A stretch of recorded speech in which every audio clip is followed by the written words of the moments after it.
സ്വർണ്ണവില സർവ്വകാല റെക്കോർഡിട്ട് മുന്നേറിക്കൊണ്ടിരിക്കുകയാണ്. കഴിഞ്ഞ 2-3 ആഴ്ചകളിലായി സ്വർണ്ണവില ഇങ്ങനെ ഉയർന്നുകൊണ്ടേയിരിക്കുകയാണ്.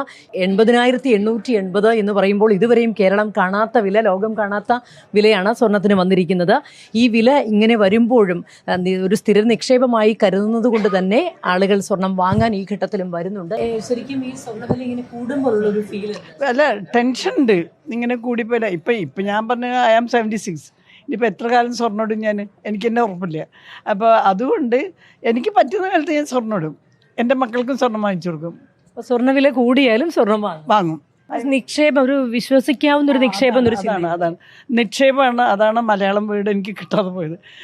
നിക്ഷേപമാണ് ശരിക്കും ഗോൾഡ്. 22 ക്യാരറ്റ് സ്വർണത്തിന്റെ വിലയാണ് ഇങ്ങനെ കുതിച്ചുയർന്നുകൊണ്ടിരിക്കുന്നത്, സർവകാല റെക്കോർഡിൽ ഇങ്ങനെ മുന്നേറിക്കൊണ്ടിരിക്കുന്നത്.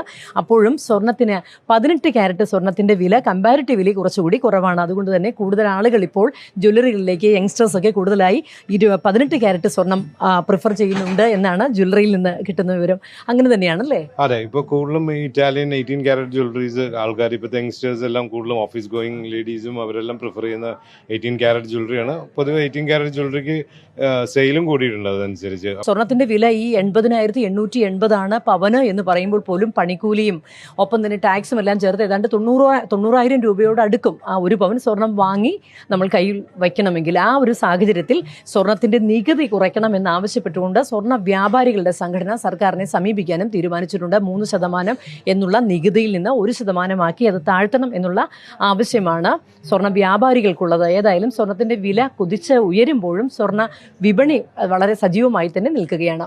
വീഡിയോ ജേർണലിസ്റ്റ് പ്രദീപ് കുമ്പിടിക്കൊപ്പം reporter Leby Sajeendran, in Reporter, Kochi.